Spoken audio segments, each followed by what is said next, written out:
Spark appraisal software information, comp importing, trend analysis, and cost data. In this video, I'm going to be showing you in detail how Spark for Appraisers works and what exactly it can do. Alright, so to start off, for those of you who aren't familiar with Spark, it is primarily a data importing and trend analysis tool that will perform a lot of the tedious form filling part of the job, allowing you to kind of spend more of the time on the actual appraising part of the job. Instead of getting into details on what all it can do for you, let's just go ahead and jump right into it. Now, as you can see, I am on the sparkforappraisers.com website, and now I'm just going to go ahead and click the login button here. That takes me to Spark. So this is Spark right here. And now what I'm going to do is just choose the effective date of my report. I'll go ahead and pick that now. And in Spark, basically everything that's blue is something you can click on to either change it, customize it, or look deeper at the data. So, for example, just over here on the top left, if I decide, you know what, this isn't a 1004 report, maybe it's a general purpose or an AI form or a condo, whatever it is, you just click that and you can change it to what you want. You can change it from UAD to non-UAD, even change your MLS or state or effective date. Alright, so now this screen that I'm on, and you can see right here at the top left, it shows you I'm on the grid side of Spark, meaning this is for loading in my sales grid. So I'm going to click this to load in my comparables, or I can just drag and drop the file that I got from my MLS that has that data in it. And that file is actually right here. So I went to my MLS, I found the properties I want to load into my grid, and I downloaded them. It's this right here. And all I do is I drag and drop it right there. Now Spark is translating that data, and it's also going and grabbing the public records data for that. And now it's all done. So now I can click next, or I can decide to load in my subject property, either the public records data, it can go grab it, or if it's been listed, I can upload the listing for my subject. I'm going to go ahead and skip that for now and just hit next to show you a third way you can load in your subject. So here, let's just say my subject is actually this property on Edgewood. Maybe you're doing the appraisal for a purchase, this property is under contract. What you can do is I can just take that property, which I loaded in as a comp, and just drag it up to where it says add subject and drop it there. And now Spark has translated that, it's made it into my subject, and I've got my other comps here. Now, of course, I can drag things around, move it wherever I want to, and I can also, let's just say for the purposes of this, that your client wants an REO addenda with 3 listings in it. So I can take these 3 listings, just drag them over and drop them onto where it says REO listings. And what that means is Spark is going to create that REO listings addenda in my report, if it's not already there, and it will load those 3 properties right here into that REO addenda. And you can use either the quantitative form, which is what I have it set for, or the standard REO addenda. Spark will allow you to do either one. Okay, so I'm back on the sales grid. I can also decide if I wanted to load more comps. That's what these plus buttons are for. And everything over here on the left, again, that's in blue, is something you can click on to customize the way that data is going to go into your report. So you can customize Spark to load virtually any line the way you want to. For example, these bottom 3 lines, if you don't like the way those are set up, you just click over here on it in blue, change it to what you want, make it white, whatever you want to do. Same thing with all the other lines in the grid. And then you might notice here that I have some features that are in red. So like this, for my comp 2 here, it shows the GLA is 1823 square feet, and that's in red. And the reason it's in red is because that means there's a discrepancy between MLS and public records. It's just kind of a visual cue for you to be able to quickly see that there's some issue there. So you can hover your mouse over it, and when you do, you can see MLS shows 1823, public record shows 1683. You can either leave it how it is, or you can swap it right over to the 1683 if you wanted to, just like I did there.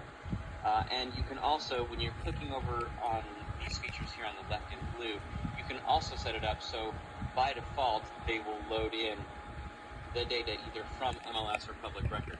I have it set up to load in GLA based on my MLS data, but you can just click on that and tell Spark you want to set it so that public records is the default data source for GLA. And the same thing with the other fields that we have here. Okay, so let's go ahead and switch over to the market conditions analysis now. So I'm going to click 1004MC here. Now I'm going to load in my data. You can see I have the option of 3 different data sets here. If this was a condo, there would actually be a 4th data set for my specific properties that are just in my condo project. So what I'm going to do is load these in here. So this first set of data I have over here at the bottom is my neighborhood property. So I'm going to load that in.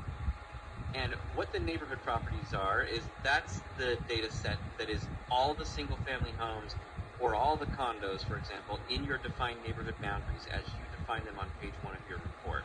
And Spark is going to use that to calculate the low, high, and predominant numbers that go at the top of page 1. And you can see there's a lot, there's 1,300 properties. And the reason there's so many is because I got about 5 years worth of data, and I got all types of listings, including canceled and expired and withdrawn. Now I'm going to go ahead and load in my competing properties, and that's this file right here. Again, I got about 5 years worth of data, but it is a much smaller set of data because it's only the properties that I, the appraiser, said are competing with my subject property. All right, so now I'm going to go ahead and click Next. And here, this is a pretty simple screen here. You've got your 1-unit housing numbers, the low, high, and predominant. I can check the boxes for my 1-unit housing trends. If you're doing a Fannie Mae form, you'll have your top of page 2 numbers here, or of course page 3 if you're doing a condo. And then scrolling on down, I've got my 1004MC and all those numbers. Now, the way we designed Spark here is a little bit unique. So when you're going to hover your mouse over one of these checkboxes to decide whether things are going up, down, or they're stable, Spark is going to show you the analyses that you wanted it to perform.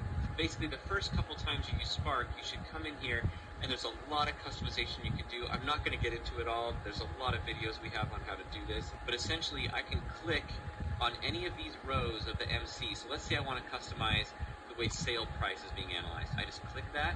Spark shows you the analyses that are being done, and you can come in here and click on things to customize what's going on. You can choose what charts are going to go into your report here. You can make them bar charts, scatter plots. You can analyze different sets of data to compare it against each other. You can tell it to exclude foreclosures and short sales, all kinds of stuff you can do in here. But again, I'm not going to get into it. We also allow you to show the data so you can look at the actual tables of data if you wanted to. All of these dots are clickable, so I can click on the dot to actually look at that data, and I can remove it if it's an outlier, or if there's a typo in it, I can change the data.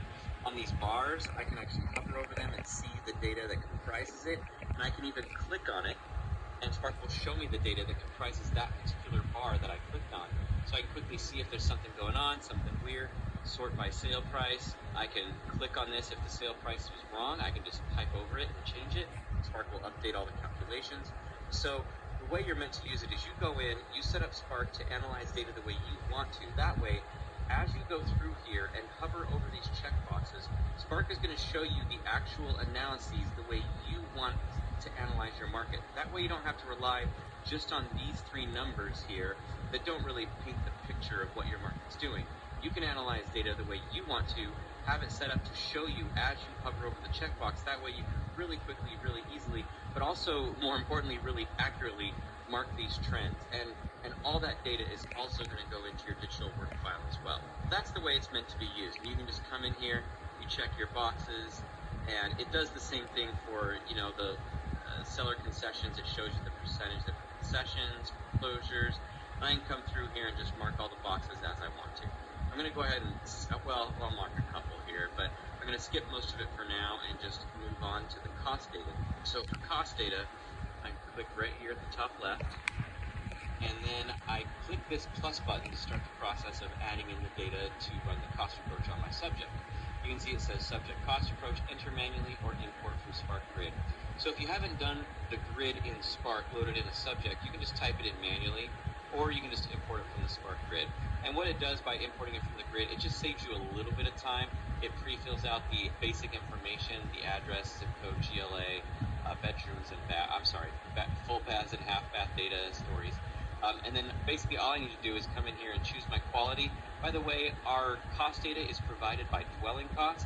If you're not familiar with dwelling costs, I really encourage you to go check out their quality rating system so that you use it accurately. When you're in Spark, you can hover your mouse over this eye. Spark will show you the basic rating system, but I would encourage you to click here to really get into how dwelling cost quality rating system works. It's pretty simple and easy to use, and I find it to be really accurate, but you do want to make sure you fully understand it. And then I can come in here and say, you know what, there was actually a covered patio. It was 150 square feet, and it was standard quality. And it says there was a swimming pool. I'll just say it's 450 square feet. and also standard quality. And last, because it imported from the grid, it knows that there's an attached garage, but it obviously doesn't know how big it is. I'm just going to say it's 450, and we'll call it 3.0 quality there. All right, so that's pretty much all there is to it. You can change your as-is value of site improvements, add in entrepreneurial incentive if you want, but when you're all set, you just hit get cost data, and then Spark is going to load in the cost data that we got from dwelling costs. So we have the total here, and when you hover over these little eyeball icons, it shows you the math there. So I can see the pool is 50 or 60,000 there, covered patio is 3,000, and it gives me all that information with the total here. The one thing it doesn't include right now is site value, and if you wanted to add in some entrepreneurial incentive based on your market, so I could add in my site value. Also, Spark has a site value tool where it will actually run the cost approach on your comps to help you using the site extraction method, and it will also use the allocation method as well. So that's up to you. I'm not going to get into that in this video, but anytime you're in Spark, or regardless of what side of Spark you're on, the 1004MC side, the grid side, or the cost data side, you can click this gear icon and then choose the help option, and you'll get a list of a whole bunch of different little videos on specific topics, and they're short little 3 to 5 minute videos. So if you want to get in and learn about the site value tool and exactly how to use it, you just click that, go to the help option, and choose to watch the video on site value. But of course, you should feel free to give us a call or shoot us an email as well, and that also is in this gear icon. You just choose contact us and you'll get our information right there.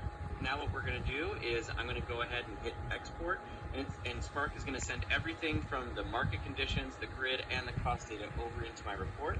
I just click go, and then Spark is going to prepare that data. It packages it up in a way that Mode or ClickForms or ACI or whatever form filter you're using can read it. All right, so that's all done now, and all I do is I click this file to open it up and start the process. Now, your internet browser may download the files differently, so they may not all be down here. They may be in your downloads folder or wherever your internet browser puts them, but you basically just need to open up that file. Also, this last portion of using Spark and getting the data into your report may be a bit different depending on what form filler you use. And of course, we have videos just on how to use it specifically with your form filler. So now Mode at this point is taking over. I have it set up to work with Mode right now. So I can click to create a new report, or I can choose to merge it into the report I already have open. Now, for the purposes of this video, I'm just going to go ahead and create a brand new report just to show you all the data that Spark is going to be loading into the report. All right, so that's loaded up now. So now what you're looking at is what was a completely blank form. So everything you see is something Spark put in. You've got quite a bit of information here loaded at the top of your page 1. Of course, the low, high, and predominant numbers and the checkboxes that I chose in Spark.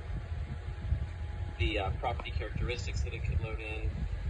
The numbers at the top of page 2, and then of course the grid here. We've got the prior transfer history, the checkboxes, the cost approach. Now, if I had used the site value tool, it would have loaded in the site value here, and it would load in a site value comment based on how you derived the site value. Okay, we've got comps 4, 5, and 6, and we also have, of course, the REO addenda that we chose to load in with those 3 listings, and the 1004MC, the charts that I wanted Spark to load into my report. And so the last thing I want to show you is what Spark can load into your work file. So I'm going to click work file here. And now I've got the property report. It's essentially a summary of all the properties that were loaded into the grid. And starting right here on page 3, it's a complete breakdown of all the data for both MLS and public records for both your subject and all the properties Spark loaded into your grid. So here's the subject data page. It's got all that information. Again, highlights it in red when there's a discrepancy between MLS and public records. Even have the comments in here from the agent loaded in. And then the entire prior transfer history and the entire mortgage finance history. The listing history, if you did load in a listing for your subject, it'll have the listing history in there. And then Spark also has the ability to load in maps into your work file for every property as well. And so as I scroll through this, now here's comp 1, all the data on comp 1, the maps for comp 1 and comp 2, and so on and so forth. Now let's move over to the market conditions PDF. So this is a breakdown of everything Spark loaded into your report. And then starting here on page 2, we've got a summary of all of the data for each data set you loaded in. And and then every single chart and table of data, including all the regression analysis, the equations for the linear trend lines, all that stuff is in here. And in this report, for example, I loaded in 4 charts, but when I go into this PDF in my work file, I have every single chart and table of data that Spark created for me. So this all loads into your work file, even though it's not going into your report, just so you have access to it later if you ever need it. Okay, so let's go ahead and move on. We have the farm list. For those of you who know what this is, you may need it. So all you do is you click on farm list, click on insert as page, and Spark will load this into your report. Now, this is if you're using all mode. If you're using ClickForms or ACI, it'll work a little bit differently, but it will be in your work file either way, and you can just attach it to your report. Okay, let's look at calculations.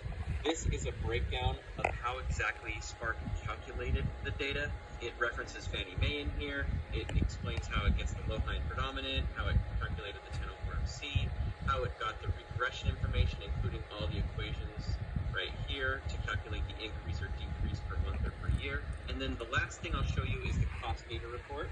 So this is a breakdown of your cost approach. All the information on the left here is what you entered in for your subject property. All the information on the right is the breakdown of the cost data results for dwelling costs. And then if you had entered in depreciation, it would all be noted down here. And that's pretty much all there is to it. I hope the video was helpful, and to try out